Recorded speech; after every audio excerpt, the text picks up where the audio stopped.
Last night on Checkpoint, we spoke to Andrew Judd, the current Mayor of New Plymouth, who's decided not to seek re-election after receiving abuse for campaigning for greater Maori representation in Taranaki.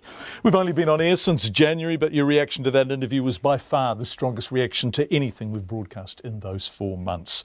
The interview is available on our webpage. But here's part of what Andrew Judd said. He's talking about the kinds of things people have said to him.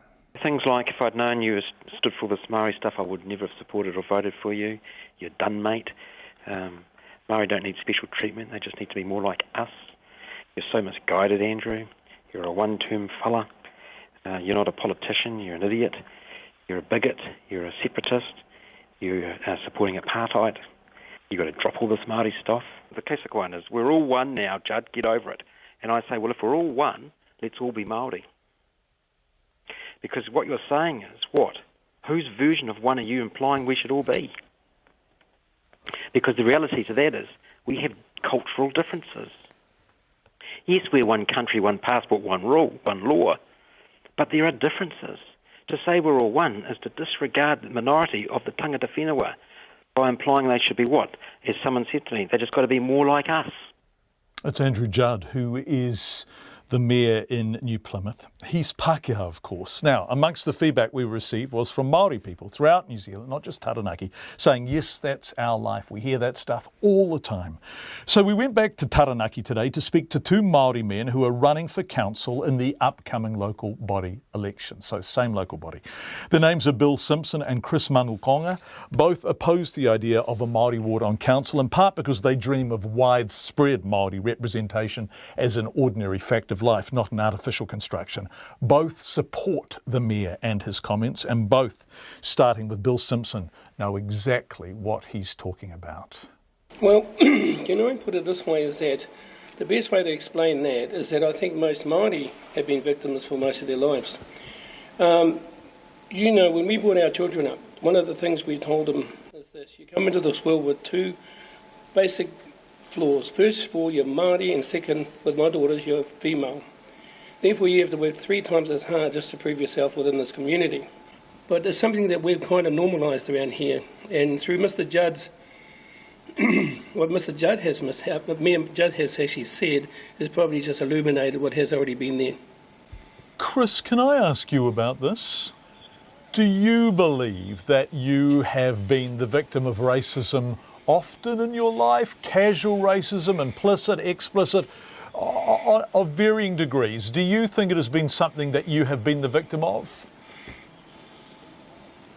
Well, I also have had the thoughts in my mind always that to work harder, to strive harder, and you'll need to watch your P's and Q's, because anything and everything that you say or do will be scrutinised harder.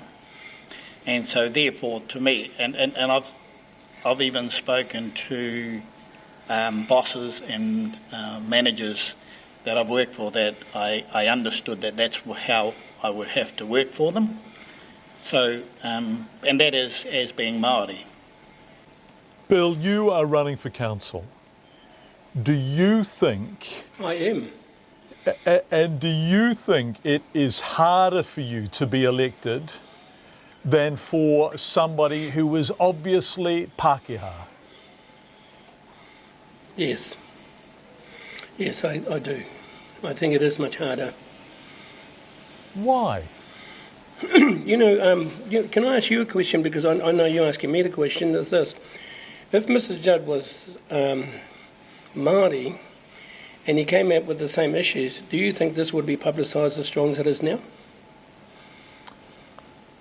My honest answer is probably not. And the reason for that, I think, is that he is talking about his own journey from having a profoundly Pākehā worldview to a much more empathetic sense that actually that's not reflective of how Māori see the world, and he needs to be considerate of that. So in a way, that's what makes it the story, isn't it? The journey from his very Pākehā worldview to a much more two-eyed way of seeing the world. Would you agree with that? Yeah, totally. And I'm telling you what, our people totally support Mr. Judd and his views, and we support him in the way in which he has brought it in the forefront and on the TV. So, Bill, by asking me that question, are you suggesting Yes. that actually what Andrew Judd has been saying is exactly what Māori experience all the time, but no one's interested in that because they're only Māori? Is that what you're saying, really? What I'm really saying to you is this. Māori have been saying what Mr. Judd has been saying for a number of years, but no one's actually paid attention. And he raised it. He raised the fact that because he's made the change, he's now changing from his racist view of life. Well, I don't consider that what he is doing is turning away from being a racist. What I do is I just find he's learning more and growing more as an individual, and that's fantastic. And he should take that forward by standing again. You would like him, Chris and Bill, you would like Andrew Judd to stay on, to run again as mayor? I'm disappointed that he's actually stood up and said he's not going to stand again, because I think, like most people in public office, if they believe in something strong enough, they should remain in place. And for him walking out now, that's a decision he must make, and we've got to respect that. But in respect to racism within the Taranaki region and here, I think there needs to be a full investigation, because we grew up with it in here in Waitara. We grew up with it in Taranaki, and we've normalised it, so it's not so clear today as it was, say, yesterday, until Mr. Judd did what he did.